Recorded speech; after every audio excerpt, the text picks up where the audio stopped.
Hello दोस्तों, welcome to my YouTube channel MR classes. आज के लेक्चर में हम डिस्कस करेंगे प्रश्नावली 6.5 त्रिभुज के लिए। ठीक है ना। तो वो हमारा किस पर बेस्ड है? पाइथागोरस प्रमेय पर प्रश्नावली 6.5। तो प्रश्नावली जो 6.5 है, ठीक है, एक ही वीडियो में या तो एक वीडियो में नहीं हो पाएगा तो दो वीडियो में हम इसके सारे क्वेश्चन को कवर कर लेंगे।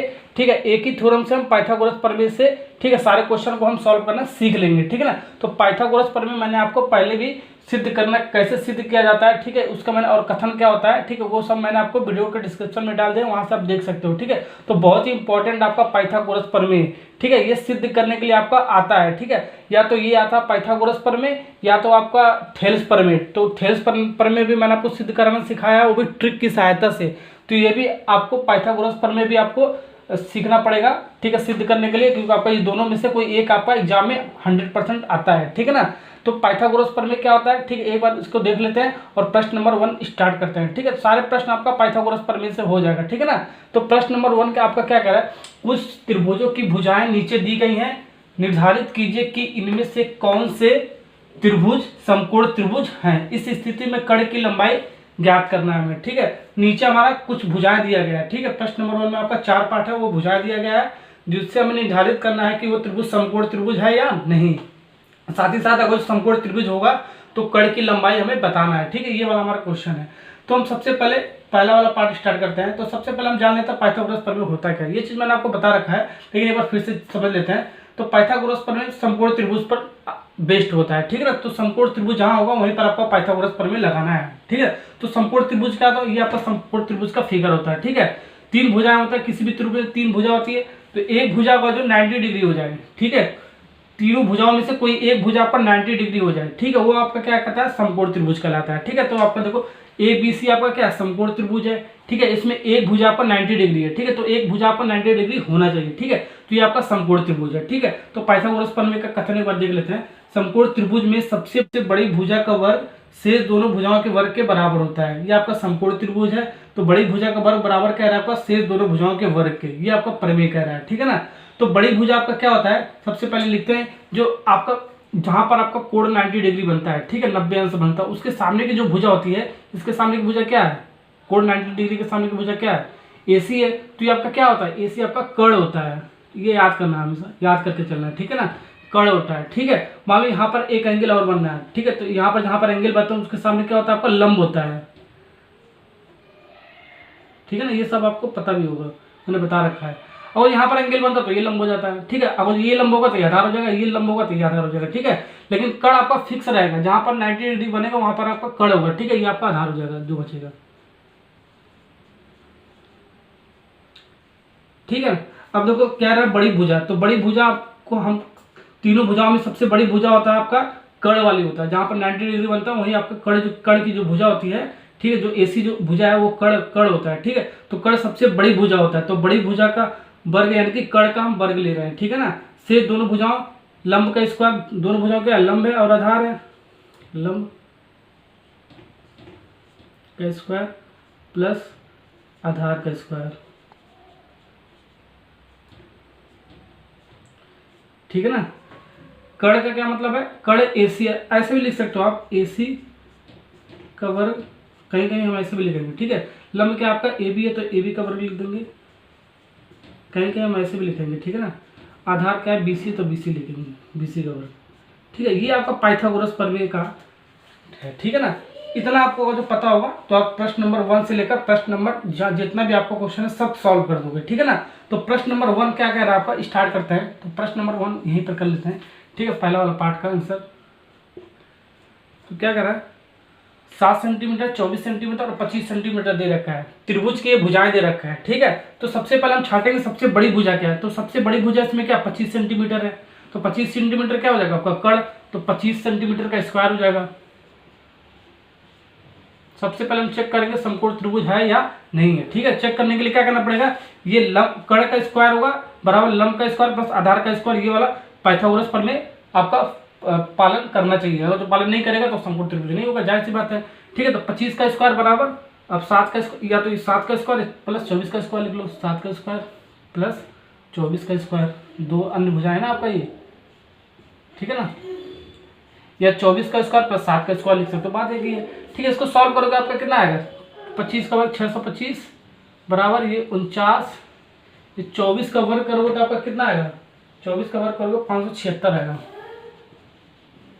ठीक है ना, इसको सॉल्व करो 625 बराबर ये, इसको सॉल्व करो ऐड करोगे तो आपका 625 ही आएगा।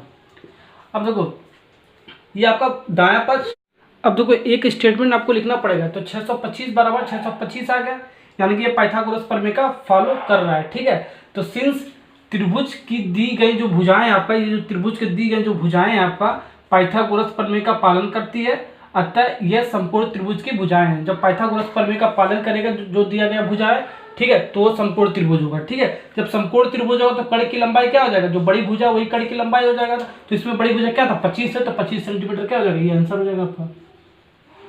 ओके, ठीक है ना, तो फर्स्ट पार्ट कंप्लीट हो गया। अब सेकंड पार्ट इसका करते हैं। अब प्रश्न नंबर पहला वाला का आपका कंप्लीट हो गया, अब सेकंड वाला पार्ट पे चलते हैं। तो सेकंड वाला पार्ट में सबसे बड़ी भुजा क्या है आपका 8 सेंटीमीटर, यानी कि बड़ी भुजा क्या है 8 सेंटीमीटर का स्क्वायर, शेष दोनों भुजाओं के वर्ग का योग, यानी कि कोई सा भी ले लो आप, 3 का स्क्वायर प्लस 8 का स्क्वायर। ठीक है ना, सॉल्व करो आपका 64, ठीक है, 3 3 का 9 प्लस ये क्या आपका 6 है ना, आपका ये 6 का स्क्वायर होगा ना, तो आपका ये 36, ये आपका 64 बराबर क्या आ जाएगा आपका 45 आ जाएगा। तो ये 64 बराबर 45, ये आपका इसके बराबर तो है नहीं, दाएं पक्ष बाएं पक्ष के बराबर है नहीं, तो ये आपका क्या नॉट इक्वल टू हो जाएगा। 64 बराबर नहीं आपका 45 के, जब ये बराबर ही नहीं है तो आप इस क्या लिखेंगे, रीजन में क्या लिखेंगे, त्रिभुज के दी गई भुजाएं पाइथागोरस प्रमेय का पालन नहीं लिख दूँ, यहाँ पर एक वर्ड आ जाएगा नहीं करती है, क्योंकि आपका ये बराबर ही नहीं है दोनों। ठीक है, तो अतः ये समकोण त्रिभुज की भुजाएं लिख देंगे नहीं है। ठीक है ना, नहीं है, जब भुजाएं इसका समकोण त्रिभुज, जब ये समकोण त्रिभुज है ही नहीं, ठीक है, तो कड़ की लंबाई हम नहीं निकाल सकते हैं। ठीक है ना, तो यहाँ पर हम यहीं पर आंसर लिख देंगे डायरेक्ट, यहाँ से हम नहीं निकाल सकते हैं। ठीक है, जब समकोण त्रिभुज होगा तभी हम कड़ की लंबाई निकालेंगे, तभी वो बड़ी भुजा कहलाता है। ठीक है ना, अब हम इसका थर्ड वाला पार्ट करते हैं। अब थर्ड वाला पार्ट देखो क्या आपका ये वाला सेकंड पार्ट खत्म हो गया ना, थर्ड वाला पार्ट ये है, सबसे बड़ी भुजा 100 सेंटीमीटर, तो 100 का स्क्वायर, फिर अन्य दो भुजाओं के वर्ग का योग, ठीक है, यानी कि 50 का स्क्वायर प्लस 80 का स्क्वायर। सॉल्व करो, ये कितना आ जाएगा 4 जीरो आ जाएगा, वर्ग करोगे तो ये आपका कितना आ जाएगा, ये आपका आ जाएगा 2500, और 80 का वर्ग करो 8 64 डबल जीरो। ठीक है, ये आपका 10,000 बराबर, ये आपका कितना आएगा, ऐड करोगे तो आपका 89 फिर 0 ये 10,000 इससे बड़ा इसके बराबर है क्या, नहीं बराबर है ना, तो ये नॉट इक्वल टू हो जाएगा। 10,000 आपका 8,900 से बराबर तो हो ही नहीं सकता आपका। ठीक है, तो यानी कि जो त्रिभुज की दी गई जो भुजाएं हैं वो पाइथागोरस का प्रमेय का पालन नहीं करती हैं, यही स्टेटमेंट लिख देंगे। अतः यह समकोण त्रिभुज की भुजाएं नहीं है, जब समकोण त्रिभुज की भुजाएं हैं तो इसकी लंबाई हम नहीं निकाल सकते कड़ की। ठीक है ना, ओके, तो ये भी आपका पार्ट कंप्लीट होगा। अब इसका लास्ट वाला पार्ट चौथा वाला पार्ट करते हैं। ठीक है ना, देखो चौथा वाला पार्ट आपका क्या है, सबसे लंबी भुजा इसमें 12 15 12 5 13 यानी कि कितना 13 सेंटीमीटर है, तो 13 का स्क्वायर ये वाला करते हैं। ठीक है ना, फिर बराबर 5 का स्क्वायर प्लस 13 का स्क्वायर, सॉरी 12 का स्क्वायर। ठीक है ना, अब इसको सॉल्व करो, कितना आ रहा है आपका 169, 13 का स्क्वायर क्या करोगे तो कितना 169, 25 12 का करोगे तो 144, 169 बराबर इसको ऐड करोगे तो 169 ही आएगा। अब देखो दायां पक्ष बाएं पक्ष के बराबर है। ठीक है ना, देखो बाएं पक्ष दाएं पक्ष के बराबर है, तो त्रिभुज के दी गई जो भुजाएं हैं, ठीक है, पाइथागोरस प्रमेय का पालन करती है। ठीक है, तो पालन करती है, तो ये जो अतः ये समकोण त्रिभुज की भुजाएं हैं लिखेंगे इस बार, जब पालन करेगा तो भुजाएं हैं समकोण त्रिभुज के लिए। ठीक है, तो इसमें कड़ की लंबाई भी निकालना पड़ेगा हमको। ठीक है, जब पालन कर रहा है तो कड़ की लंबाई क्या हो जाएगा, सबसे बड़ी भुजा क्या आपका इसमें 13 सेंटीमीटर, तो हम 13 सेंटीमीटर आंसर लिख देंगे। तो आई होप अब प्रश्न नंबर 2 स्टार्ट करते हैं। ठीक है, प्रश्न नंबर 2 आपको समझ में आ जाएगा तो प्रश्न नंबर 3 आपको इजी तरह से समझ में आ जाएगा। ठीक है ना, तो प्रश्न नंबर 2 एकदम बहुत ही इजी तरीके से मैं आपको बताऊंगा। तो प्रश्न नंबर 2 आपका क्या कह रहा है, PQR समकोण त्रिभुज है जिसका कोण P समकोण है तथा QR बिंदु M इस प्रकार स्थित है कि पी एम लंब आपका क्यू आर के, तो दर्शाना हमें पी एम स्क्वायर बराबर Q M into M R के। ठीक है, तो हमारा इस केस में फिगर नहीं दे रखा है, तो हमको सबसे पहले फिगर ड्रॉ करना पड़ेगा। तो फिगर ड्रॉ करते हैं। तो पी क्यू आर एक समकोण त्रिभुज कह रहा है ना आपका, तो मान लेंगे माना एक समकोण त्रिभुज पी क्यू आर है, जिसमें कोण पी आपका क्या समकोण दे रखा है। देखो कोण पी दे रखा है समकोण, यानी समकोण का क्या मतलब, जहां पर आपका 90 डिग्री कोण बने। ठीक है ना, अब देखो ये हमने माने पी, यहाँ पर 90 डिग्री कोण बना ना आपका, ये हमने माने त्रिभुज पी क्यू आर समकोण त्रिभुज है। कोण पी है आपका, तो कोण पी आपका जहाँ पर 90 डिग्री बनेगा वही आपका बनेगा। ठीक है ना, इसके बाद आपका पी क्यू इसको मान लेते हैं। ठीक है, इसको आर मान लेते हैं।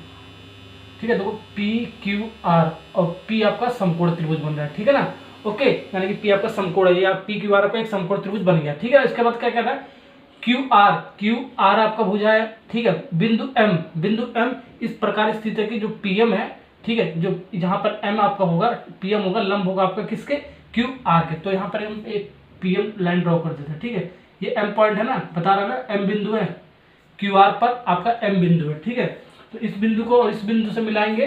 ठीक है, तो क्या एक आपका रेखा बन जाएगा, वही आपका क्या हो जाएगा, लंब हो जाएगा, जो आपको कह रहा है। यानी कि जो आपको पीएम जो लंब हो गया आपका ये, ठीक है, पीएम लंब हो गया क्यू आर के। जब लंब होता है तो कितना डिग्री का एंगल बनता है, 90 डिग्री का बनता है। ठीक है ना, इधर 90 डिग्री। ओके, ये क्वेश्चन में आपका यूज होगा, इसलिए मैंने आपको बता दिया। ठीक है ना, अब देखो इसके बाद क्या करेंगे, हमने समकोण त्रिभुज तो मान लिया, अब हमें क्या सिद्ध करना है उसको लेकर चलते हैं। अब देखो हमें सिद्ध क्या करना है, पी एम स्क्वायर बराबर Q M into M R के सिद्ध करना है। ठीक है, सिद्ध हमें करना है। तो उत्पत्ति में हम ले लेंगे, यहीं से हम दो इसका त्रिभुज मिल जाएगा, यहीं से आपका दो त्रिभुज दिखेगा। ठीक है ना, तो मैंने आपको ट्रिक बताया था प्रश्नावली 6.4 में भी। ठीक है, तो यहीं से आपका दो त्रिभुज दिख जाएगा। ये आपका किस फॉर्म में दे रखा है, ये आपका संगत भुजाओं के अनुपात के फॉर्म में दे रखा है। ठीक है, यानी कि संगत भुजाओं के अनुपात के फॉर्म में जब दिया होता है तो दो त्रिभुज क्या होना चाहिए, समरूप होना चाहिए। वही दो त्रिभुज हम यहाँ से निकाल लेंगे। ठीक है, डायरेक्ट।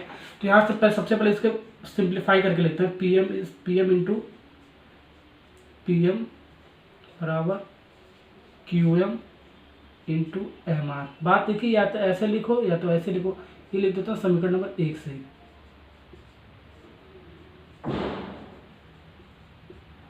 ओके, समझ में आ रहा ना। अब देखो इसको पी एम बटे क्यू एम इधर ला दो। ठीक है ना, क्यू एम इधर ला दो, या तो एम आर इधर ला सकते हो। ठीक है, बात है कि जहाँ से भी सॉल्व करोगे आपका आंसर उतना ही आएगा। ठीक है ना, तो क्यू एम बटे क्यू एम हमने ला दिया, एम आर बचा यहाँ पर, तो एम आर बटे लिख दो, एम आर बटे ये पी एम इधर ला दिए। ठीक है ना, या ऐसे लिखो या ऐसे लिखो, या तो इसको ऐसे लिखो या तो ऐसे लिखो या तो ऐसे लिखो। बात आपका तीनों का एक ही मतलब है। अब ये जो निकला आपका संगत भुजाओं का अनुपात बराबर निकल रहा है। ठीक है, तो यहाँ पर लिखेंगे हम, क्योंकि संगत भुजाओं का अनुपात बराबर है। ठीक है, जब संगत भुजाओं का अनुपात बराबर है तो दो त्रिभुज क्या होना चाहिए, समरूप होना चाहिए। ये चीज मैंने आपको बता रखा था। ठीक है, तो यहाँ से आपका दो त्रिभुज मिलेगा समरूप के केस में। ठीक है ना, तो दो त्रिभुज समरूप कैसे निकालेंगे, तो मैंने आपको बताया था यहाँ पर ट्रिक कैसे निकालते हैं। जब दो त्रिभुज आपको दिया होता है तो इस बार संगत भुजा दे रखा है। ठीक है, तो इसको हम पहुंचेंगे दो त्रिभुज के रूप में पहुंचेंगे। ठीक है, जो हमारा त्रिभुज दिया होता है, तो जब मान लो पी क्यू आर और ए बी सी, त्रिभुज ए बी सी दो त्रिभुज दिया होता था। ठीक है, तो हम संगत भुजाएं इसका अनुपात बराबर करते थे। ठीक है, ये समरूप दिया होता था। ठीक है ना, तो इनका संगत भुजाओं का अनुपात हम बराबर करते थे। तो ट्रिक की सहायता से हम कैसे लिखते थे, पी क्यू बटे ए बी, तो पी क्यू फर्स्ट का 2 और इसका फर्स्ट का 2 ऐसे लिखते थे ना। अब लास्ट का 2 इस वाले का। ठीक है ना, क्यू आर बटे बी सी, ऐसे आपका पहला और लास्ट ऐसे आपको ट्रिक की सहायता से मैंने आपको लिखवाया था संगत भुजाओं का अनुपात लिखने के लिए। ठीक है ना, ये आपका संगत भुजाओं का अनुपात ऐसे लिखते थे जब दो त्रिभुज आपका समरूप दिया होता है। ठीक है ना, तो इसका संगत भुजाओं का अनुपात हम ऐसे ट्रिक की सहायता से लिखते थे। इस बार हमारा ये वाला दिया है, ये चीज दिया है यहाँ पर। ठीक है, तो हम दो त्रिभुज तक पहुंचेंगे समरूप के केस के लिए। ठीक है ना, तो उल्टा चलेंगे इस बार। ठीक है, तो उल्टा चलेंगे। देखो, तो सबसे पहले पी क्यू था तो ए बी था, यानी कि ये पी क्यू फिर ए बी आया था। ठीक है ना, तो ऐसे ही हम यहाँ पर भी चलेंगे। तो पी एम है, ठीक है, फिर क्यू एम है, तो पी एम यहाँ लिख लो, त्रिभुज यहाँ लगा लो। ठीक है, पी एम यहाँ लिख लो और त्रिभुज क्यू एम यहाँ लिख लो। ठीक है, तभी तो पी एम बटे क्यू एम आ गया संगत भुजाओं का अनुपात। ठीक है, उसके बाद देखो क्या है, एम आर, ये एम आर लास्ट कर दो। ठीक है, एम आर उसके बाद पी एम, फिर पी एम यानी कि पी, एम पी या पी एम बात है। अब ये दोनों त्रिभुज क्या होगा, समरूप हो गया। अब यहाँ से हमारा दो त्रिभुज निकल गया, ठीक है ना, ये हमने आपको बता दिया, ऐसे हम करते थे। लेकिन आपका संगत भुजाओं के अनुपात के फॉर्म में इस बार दे रखा था, तो हम दो त्रिभुज तक पहुंचे, ठीक है ना। अब इसको निकालोगे, ठीक है, तो संगत भुजाओं का अनुपात इतना ही आएगा। देखो फर्स्ट का दो यानी कि पी एम बटे क्या आ जाएगा, क्यू एम आ जाएगा, ठीक है। यहाँ पर दो संगत भुजाओं का अनुपात दे रखा था, ठीक है, तो तीन संगत भुजाओं का अनुपात यहाँ से हम दो त्रिभुज मिल गया, डायरेक्ट निकाल सकते हैं। तो लास्ट का दो यानी कि एम आर, इसका लास्ट का दो यानी कि एम पी, एम आर बटे एम पी, ठीक है। उसके बाद फर्स्ट और लास्ट लेते हैं, फर्स्ट और लास्ट यानी कि बराबर पी आर बटे क्यू पी, ठीक है। ये आ गया आपका संगत भुजाओं का अनुपात, ठीक है, ये आपका तीनों आ गया, संगत भुजाओं का तीनों अनुपात आ गया, बराबर आ गया, ठीक है। ये दोनों त्रिभुज समरूप के केस में, ठीक है ना। अब यहाँ से आपका निकल गया, इसको समीकरण नंबर 2 मान लो। अब यहाँ संगत भुजाओं का अनुपात निकल गया ना, उसके बाद क्या करेंगे, मैंने आपको बताया था दो त्रिभुज जब समरूप होता है तो क्या क्या होता है, संगत भुजाओं का अनुपात बराबर होता है, साथ ही साथ उसका संगत कोण भी बराबर हो जाता है, साथ ही साथ दोनों त्रिभुज का जो क्षेत्रफल का अनुपात निकालते हैं, ठीक है, वो संगत भुजाओं के वर्ग के बराबर होता है, ठीक है। ये भी मैंने आपको पढ़ा रखा था प्रश्नावली 6.4 में और प्रश्नावली 6.3 में, ठीक है ना। तो इनका जो अनुपात होगा क्षेत्रफल का, ठीक है, वो आपका संगत भुजाओं के अनुपात के वर्ग के बराबर हो जाता है, ठीक है ना। यानी कि इसका अनुपात निकाल देते हैं, त्रिभुज पी एम आर का हम एरिया निकालेंगे, ठीक है, क्षेत्रफल निकालेंगे, एरिया ऑफ, स्क्रीन पे भी आपका दिख रहा होगा ये, एरिया ऑफ त्रिभुज क्यू एम पी, ठीक है ना।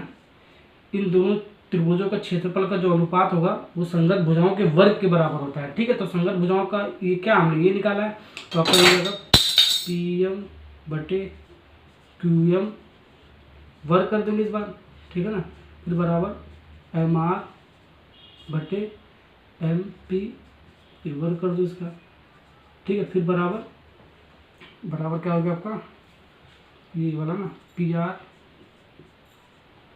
बटे क्यू पी का वर्ग, ये तीनों मिल रहे संगत भुजाओं का अनुपात, ठीक है ना। अब देखो इसके बाद क्या करेंगे, इसके ये वाला दोनों लेकर सॉल्व करेंगे, ठीक है। तो पी एम स्क्वायर हमें चाहिए ना, तो पी एम स्क्वायर चाहिए, तो ये वाला दोनों हम लेकर चले सॉल्व करेंगे, ठीक है। तो एरिया ऑफ, यहाँ लिख दो, एरिया ऑफ त्रिभुज पी एम आर, फिर त्रिभुज एरिया ऑफ लिख दो, एरिया ऑफ त्रिभुज क्यू एम पी, बस ये पी एम स्क्वायर चाहिए ना, तो पी एम स्क्वायर हम जो भी लेंगे यहाँ से, पी एम स्क्वायर बटे क्यू एम, ये होल स्क्वायर, ठीक है ना।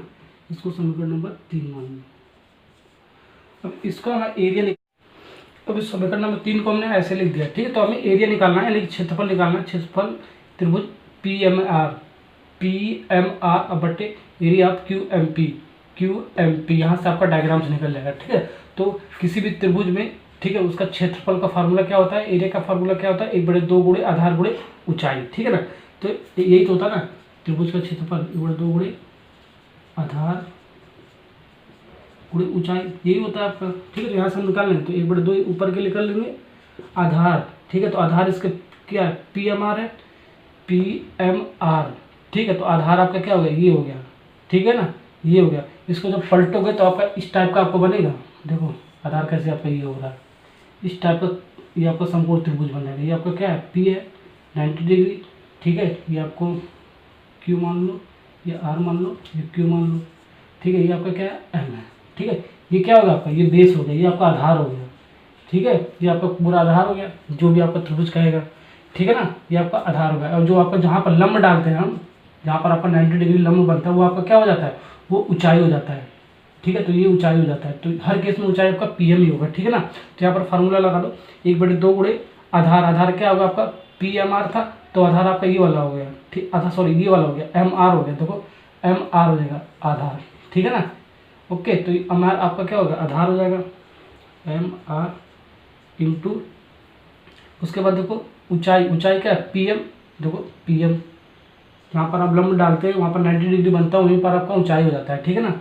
ये पी एम हो गया, ये आपका पहला वाला निकल गया ऊपर वाला। अब नीचे वाले लेते हैं, एरिया ऑफ 1/2 गुणे इस बार आधार यानी कि क्यू एम पी, यानी कि आधार क्या हो गया एम क्यू एम या एम क्यू, ठीक है, यानी कि एम क्यू क्या हो गया आपका ये वाला क्यू एम पी है ना, तो एम पी आपका क्या एम क्यू क्या हो गया आपका आधार हो गया, तो एम क्यू, ठीक है, या क्यू एम बात है कि आपका इंटू ये पी एम क्या ऊंचाई हो गया आपका। ऐसे आपको हर केस में करना है, ठीक है ना। अब पी एम स्क्वायर बटे क्यू एम स्क्वायर,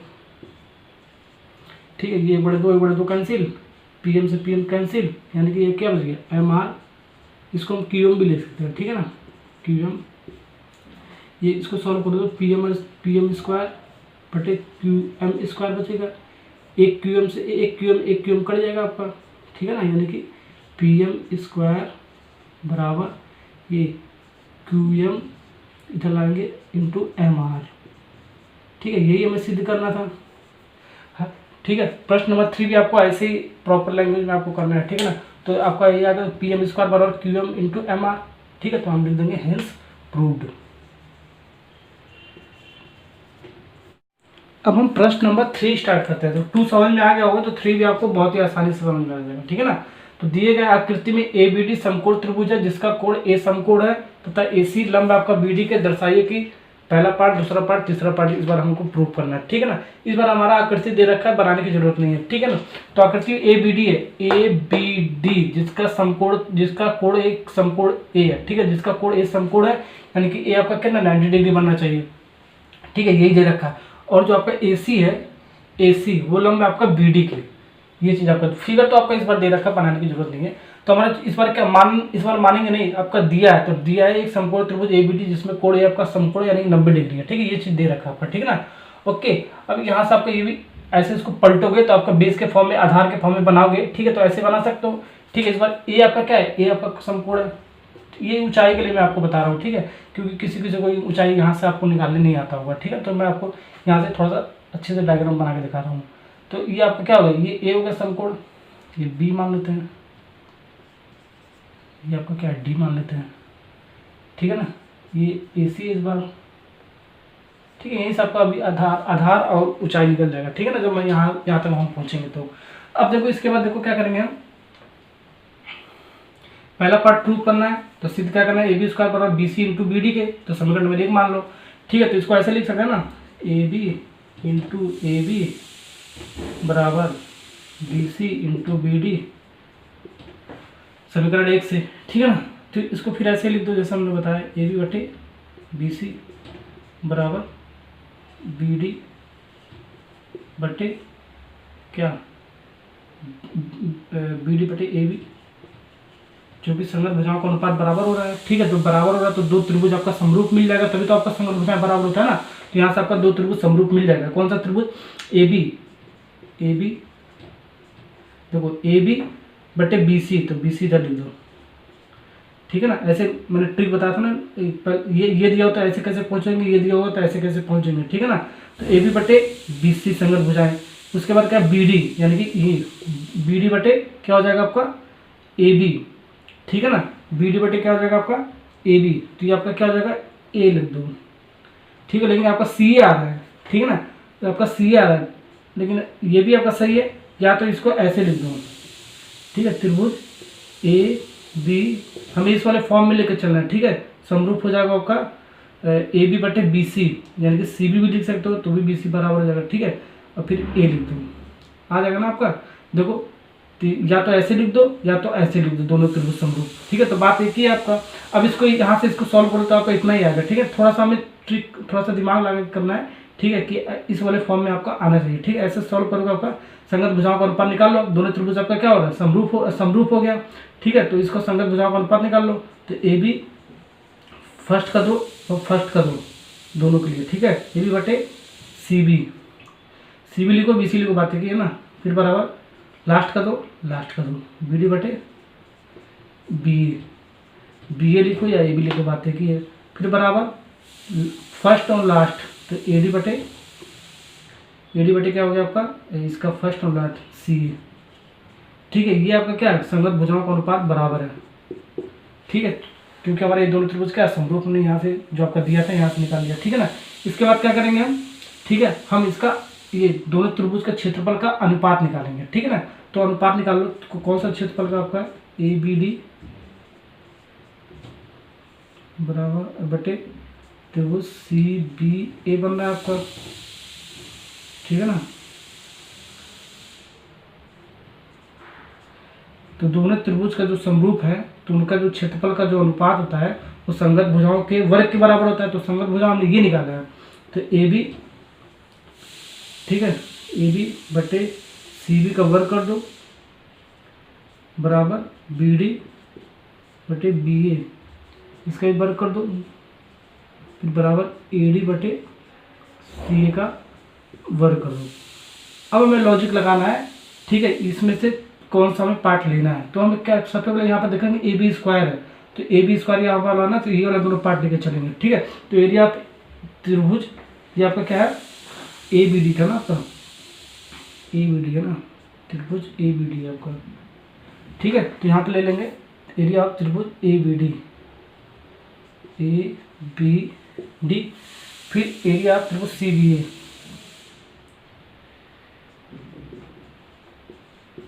ठीक है ना, फिर बराबर ए बी का स्क्वायर सी बी का, ठीक है, होल स्क्वायर सी बी, ठीक है। ये समझ भुजाओं का अनुपात हमने इसके बराबर ले लिया क्योंकि हमें ये वाला ए बी चाहिए, ठीक है ना। अब यहाँ दोनों का हमें एरिया निकाल लेंगे, ठीक है ना। तो निकालो area of A B D, ठीक है, 1/2 गुणा आधार गुण ऊंचाई होता है, ए बी डी, देखो ए बी डी, ठीक है, यानी कि 1/2 आधार इस केस में क्या हो गया बी डी हो गया, ए बी डी के लिए बी डी आधार हो गया, ठीक है। यहाँ से नहीं समझ आ रहा है तो यहाँ से आपको समझ में आ गया होगा, ठीक है ना। तो बी डी इंटू ऊंचाई क्या होता है, जहाँ पर हम लंब डालते हैं वही आपका क्या होता है ऊंचाई होता है त्रिभुज के लिए, ठीक है। तो ए सी क्या होगा, हर केस में आपका ए सी आएगा ऊंचाई, ठीक है ना। तो फिर ये त्रिभुज सी बी ए के लिए आप देखो 1/2 गुणे सी बी ए, ठीक है, आधार क्या होगा बी सी, सी बी ए आधार बी सी हो गया, इंटू ए सी, ऊंचाई आपका इतना ही आएगा ए सी, ठीक है ना।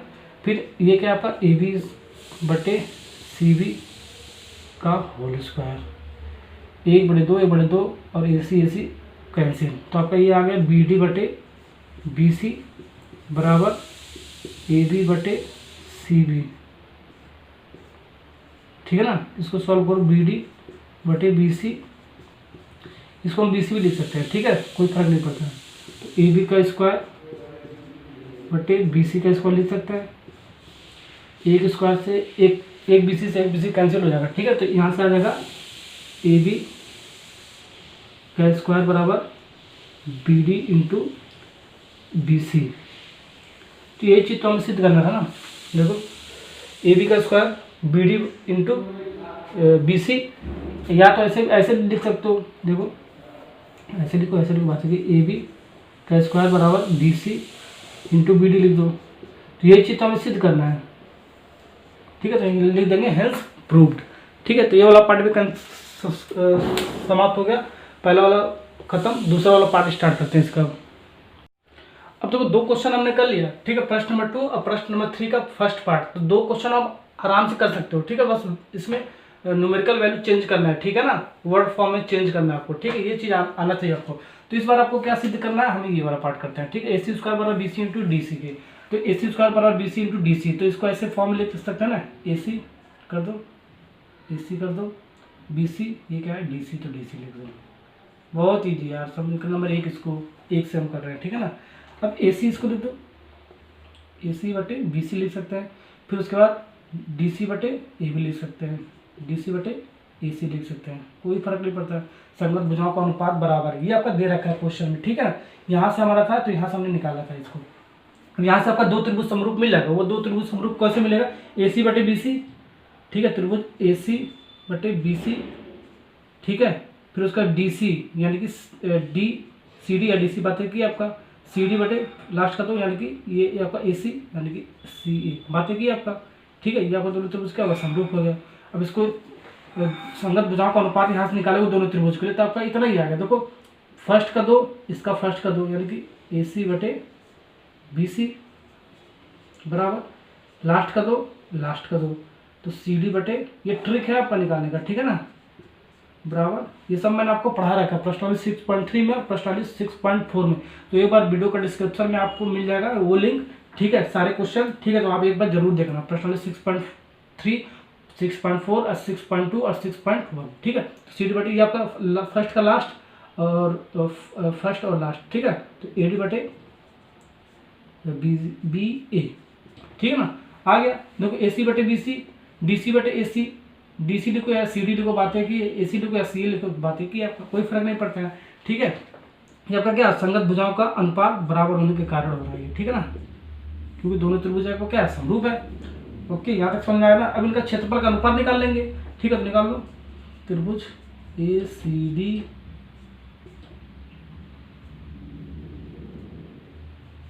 ठीक है, एरिया निकालना है ना, बटे एरिया ऑफ त्रिभुज BCA।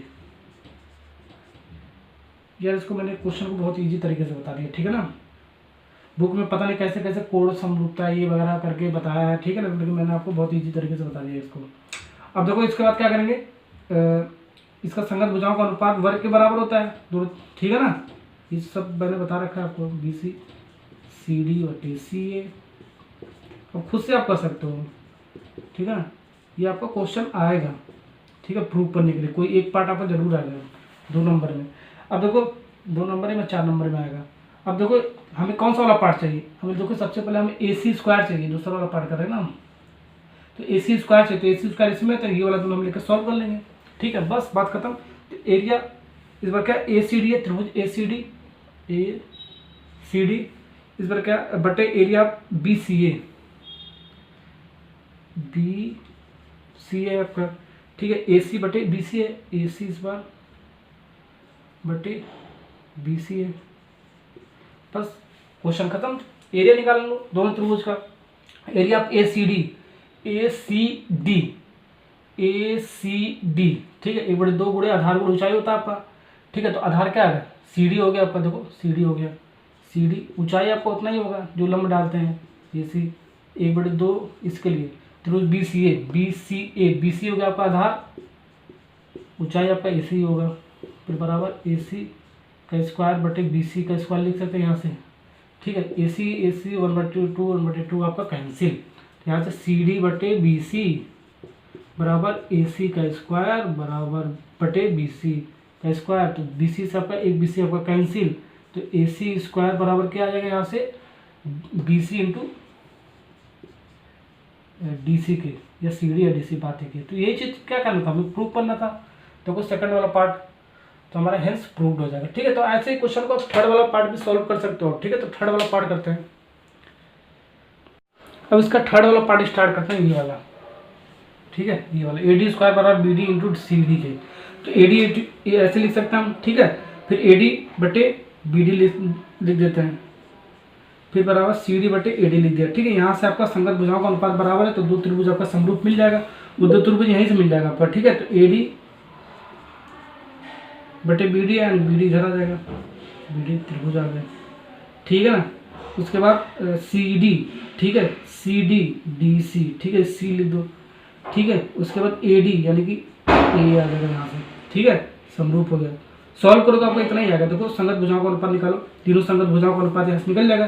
तो फर्स्ट कर दो दोनों त्रिभुज के लिए, तो AD बटे BD बराबर लास्ट कर दो DC बटे DA, ठीक है। देखो CD बटे DA या DC बटे DA, ठीक, बात एक ही आपका। देखो CD लिखो या DC लिखो, AD लिखो या DA लिखो, बात एक ही आपका। फर्स्ट लास्ट, ठीक है, AC बटे BA, ठीक है। ये आपका क्या होगा, संगत तीनों संगत भुजाएं, इसका अनुपात क्या हो गया, बराबर हो गया, ठीक है ना।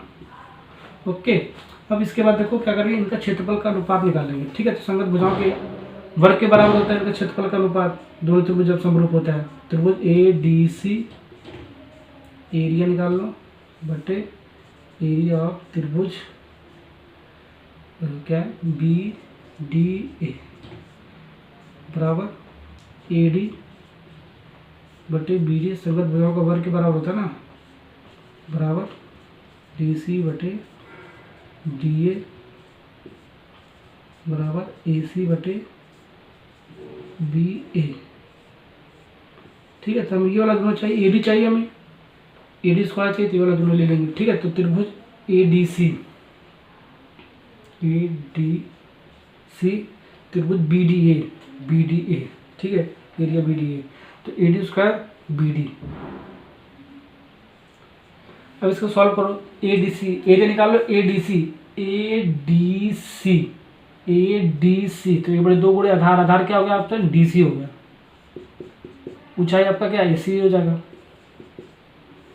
1/2 गुणे इसके B D A, B D A base क्या होगा, यानी कि आधार क्या होगा, बी डी हो गया, ऊंचाई आपका ए सी होगा, बराबर ए डी का स्क्वायर बराबर बी डी का स्क्वायर लिख सकते हैं यहाँ से, ठीक है ना। ये बड़े दो कैंसिल, ए सी से ए सी कैंसिल, तो डी सी बटे बी डी बराबर ए डी का स्क्वायर बटे बी डी का स्क्वायर, तो बी डी, एक बी डी कैंसिल, तो यहाँ से क्या मिलेगा, ए डी का स्क्वायर बराबर B D into C D या डी सी, बातें की आपको। तो ये चीज़ आपको प्रूव करना था, देखो, तो आपका हेल्स प्रूफ लिख देंगे यहाँ पे, ठीक है। तो प्रश्न नंबर 2 और प्रश्न नंबर 3 एक ही टाइप का क्वेश्चन था, ठीक है। तो एक आपको प्रश्न नंबर 2 समझ में आ गया होगा, तो प्रश्न नंबर 3 भी आपको एकदम समझ में आ गया होगा, ठीक है। तो बहुत आसान लैंग्वेज मैंने आपको बता दिया वाला क्वेश्चन, ठीक है ना। तो अब हम प्रश्न नंबर 4 पे चलते हैं। अब प्रश्न नंबर 4 पे चलते हैं, ठीक है। तो प्रश्न नंबर 4 आपका क्या है, ए बी सी एक समद्विबाहु त्रिभुज है जिसका कोण सी समकोण है, सिद्ध कीजिए कि ए बी स्क्वायर बराबर 2ac स्क्वायर है, ठीक है। तो हम सबसे पहले आप समझते हैं, तो आपका क्या दिया है, ठीक है। सबसे पहले हम फिगर बनाते हैं, तो ए बी सी, ठीक है, ए बी सी आपका समद्विबाहु त्रिभुज है। समद्विबाहु का क्या मतलब होता है, मैं आपको बताता हूँ, जिसका कोण सी का आपका समकोण है। तो जो आपका जो कोण सी है, यह आपका क्या 90 डिग्री होना चाहिए, जहाँ पर समकोण बनता है, ये आपका कोण सी है। इसको ए मान लो, इसको बी मान लो, ए बी सी क्या हो गया आपका समबाहु त्रिभुज, ठीक है ना। तो समबाहु त्रिभुज का दिया आपका क्या है, ए बी सी एक समबाहु त्रिभुज दे रखा है। तो समबाहु का क्या मतलब होता है, जिसमें किसी भी त्रिभुज में समबाहु कब होता है, समबाहु त्रिभुज कब होता है, जब दो भुजाएं उसका बराबर हो, ठीक है ना। सम का मतलब क्या होता है, यहाँ से समझ लो बराबर, सेम, ठीक है ना। द्वि का क्या मतलब होता है, दो। बाहु का क्या मतलब होता है, भुजा, ठीक है। यानी किसी भी त्रिभुज में, ठीक है, समकोण कोई भी त्रिभुज है, ठीक है, दो भुजाएं का जो बराबर हो, ठीक है, तीन भुजा होता है आपका किसी भी त्रिभुज में, तो दो भुजाएं अगर जो बराबर हो तो वो क्या होता है, समबाहु त्रिभुज होता है, ठीक है। तो आप समझ गए होंगे, ठीक है ना। समबाहु त्रिभुज में दो भुजाएं बराबर होती हैं, तो आपका अर्थात लिखेंगे, दिया आपका क्या है, ए बी सी एक समबाहु त्रिभुज है, अर्थात जो आपका ये जो होगा, ये ए सी जो होगा, ये बी सी के दो भुजा के बराबर हो जाएगा, ए सी भुजा बी सी भुजा के बराबर हो जाएगा, ठीक है। ओके, तो यहाँ पे लिखेंगे अर्थात ए सी बराबर बी सी, क्योंकि ए बी सी आपका समबाहु त्रिभुज है। और कोण सी आपका क्या है, 90 डिग्री है, ठीक है, समकोण है, तो ये आपका क्या बनेगा, आपका कर्ण बनेगा, ये आपका हो जाएगा कर्ण, इसको बोलते हैं कर्ण, ठीक है ना। ये हो गया ना। अब हम मान लेंगे ए बी सी, माना ए बी सी एक, माना ए बी सी एक समकोण त्रिभुज है, तो हम इसको समकोण त्रिभुज मान के चल रहे हैं, ठीक है ना। त्रिभुज है, क्यों, क्योंकि आपका सी क्या आपका सी आपका समकोण है, जो कोण सी है वो समकोण है। जब समकोण होगा तो यानी कि वो समकोण त्रिभुज हो जाएगा, ठीक है। समकोण त्रिभुज दो भुजाएं बराबर है, यानी कि समबाहु त्रिभुज भी हो जाएगा, यानी कि दोनों त्रिभुज होगा, समकोण भी होगा और समबाहु त्रिभुज भी होगा, ठीक है। अब यहाँ से दिखता है, जब ये समकोण होगा तो ये पाइथागोरस प्रमेय का पालन करेगा, ठीक है। तो पाइथागोरस प्रमेय क्या होता है, कर्ण का वर्ग बराबर लंब का वर्ग प्लस आधार का वर्ग, ठीक है। ये होता है पाइथागोरस प्रमेय किसी भी समकोण त्रिभुज के लिए, ठीक है ना। तो ये हम लिख देंगे पाइथागोरस प्रमेय से, पाइथागोरस प्रमेय से, ठीक। कर्ण का वर्ग बराबर लंब का वर्ग प्लस आधार का वर्ग, या तो ऐसे भी कर सकते हो, कर्ण का वर्ग यानी बड़ी भुजा का वर्ग बराबर शेष दो अन्य भुजाओं के वर्ग के बराबर होता है, योग के, ठीक है ना। ये भी मैंने आपको बताया था, ऐसे लिखो या वैसे लिखो, ठीक है। तो कर्ण इस बार क्या है, जहाँ पर आपका कोण 90 डिग्री बनता है, जहाँ समकोण होता है वो आपका क्या होता है, कर्ण होता है, ठीक है। तो कर्ण आपका क्या है, ए बी है, तो ए बी का वर्ग अन्य दो भुजाओं के वर्ग के योग के बराबर होता है। अन्य दो भुजाओं का लंब ये हो गया, आधार ये हो गया। ये आधार ये मान लो, ये लंब ये मान लो। ये आपको क्वेश्चन में दे नहीं रखा है, ठीक है, तो कोई भी मान सकते हो। तो एसी मान लो, एसी लंब हो गया आपका, और आधार आपका बीसी मान लो। अब इसको थोड़ा सिंप्लीफाई कर दो, ठीक है, तो आपको वहीं जहाँ तक आपको सिद्ध करना वहाँ तक आप पहुँच जाओगे। तो ए बी स्क्वायर बराबर ए सी स्क्वायर चाहिए ना, हमें 2AC स्क्वायर चाहिए ना, तो बी सी का स्थान पे आपका क्या है, देखो बी सी का स्थान पे ए सी है तो ए सी लिख सकते हैं। तो ए सी लिख दो, ए सी का बराबर हो जाएगा आपका, रीजन भी लिख दो, क्यों, क्योंकि आपका ए सी बराबर क्या है, बी सी है, ठीक है ना। तो ए बी का स्क्वायर बराबर 2AC स्क्वायर हो जाएगा ना ये आपका। तो ये चीज़ हमें सिद्ध करना था, देखो ये चीज़ हमें सिद्ध करना था। क्वेश्चन में ये भी घुमा सकता है, ठीक है, ऐसे भी हो सकता है। 2BC स्क्वायर अगर सिद्ध करने के लिए बोलते हैं, ए बी स्क्वायर बराबर 2B स्क्वायर, तो यहाँ से आपको मिल जाएगा। देखो AC स्क्वायर, AC का सामने क्या है, BC, तो यहाँ से 2BC स्क्वायर में मिल सकता है, ठीक है। तीनों पार्ट में से कोई भी पूछ सकता है, ठीक है ना। तो ये वाला हमारा पूछा है, यानी कि AB स्क्वायर बराबर 2AC स्क्वायर, ठीक है, ये हमारा सिद्ध हो गया, ठीक है। अगर ये वाला और ये पूछ देता तो ये क्या हो जाता है, AB स्क्वायर बराबर 2BC स्क्वायर पूछ सकता है एग्जाम में, ठीक है ना, दोनों पार्ट पूछ सकता है, ठीक है। तो ये वाला पार्ट आपका कंप्लीट हो गया, क्वेश्चन 4। अब क्वेश्चन 5 भी इसका उल्टा पूछा है, ठीक है, तो क्वेश्चन 5 चलते हैं। अब हम प्रश्न नंबर 5 स्टार्ट करते हैं, ठीक है ना। 5वां आपका क्या कहता है, ठीक है, चौथा का उल्टा ही क्वेश्चन आपको पूछ रखा है। तो 5वां आपका क्या कह रहा है, ABC एक समबाहु त्रिभुज कह रहा है जिसमें AC बराबर BC है। तो समबाहु त्रिभुज में दो भुजाएं बराबर होती है, मैंने तो आपको बता ही रखा है, ये दिया ही आपका, ठीक है ना। यदि AB स्क्वायर बराबर 2AC स्क्वायर है, ये भी आपका दे रखा है, तो हमें सिद्ध करना है ABC एक समकोण त्रिभुज है, ठीक है। इस बार हमें ABC समकोण त्रिभुज सिद्ध करना है, ठीक है। ये चीज पहले वाले क्वेश्चन में क्या था, आपको चौथे वाले में ये चीज सिद्ध करना था, ठीक है, ये दे रखा था आपका, ठीक है। लेकिन इस बार ये दे रखा है, ये सिद्ध करना है, ठीक है, तो उल्टा आपका दे रखा है। तो सबसे पहले हल में क्या दिया है, ABC एक समबाहु त्रिभुज है जिसमें AC बराबर BC है, ठीक है। तो ये वाला डायग्राम हमें नहीं बनाना है इस बार, ठीक है, क्योंकि कोण C आपका 90 डिग्री है यहाँ पर, ठीक है। इस वाले क्वेश्चन में आपका ये नहीं कह रहा है कि समकोण कहाँ पर है, ठीक है, क्योंकि हमें सिद्ध करना है समकोण त्रिभुज है, ठीक है ना।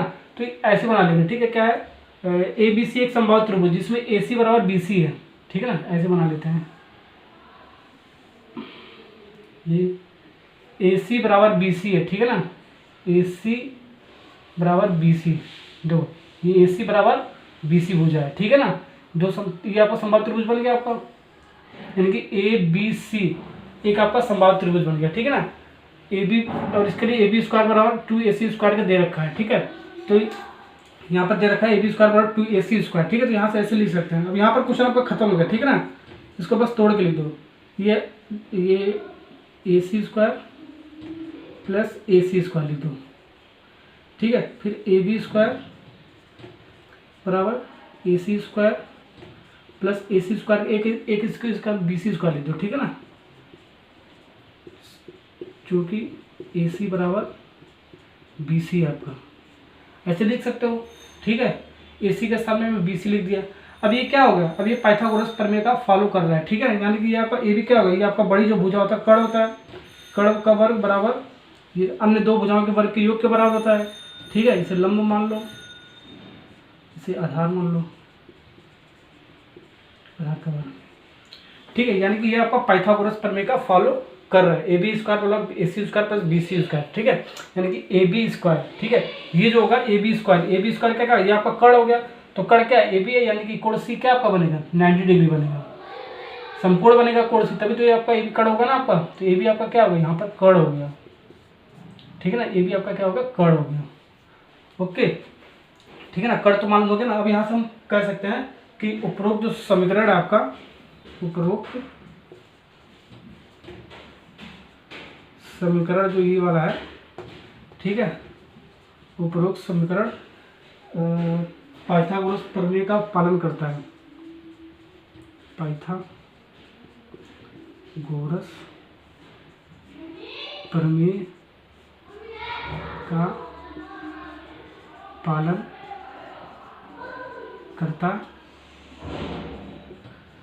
करता है।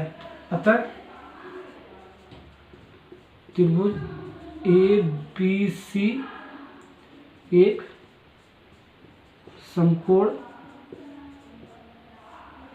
त्रिभुज होगा जहाँ यही हमें सिद्ध करना था, ठीक है। तो यहाँ पर लिख दे हेंस प्रूव, जहाँ कोण जो सी है आपका वो कितना है, समकोण हो जाएगा आपका, ठीक है ना, क्योंकि एक कर्ण है आपका, जहाँ पर कर्ण बनता है वहीं पर 90 डिग्री का एंगल बनता है, वहीं पर आपका समकोण बनता है, ठीक है ना। तो ये भी आपका क्वेश्चन सॉल्व हो गया, प्रश्न नंबर 5वां भी। अब प्रश्न नंबर 6 पे चलते हैं।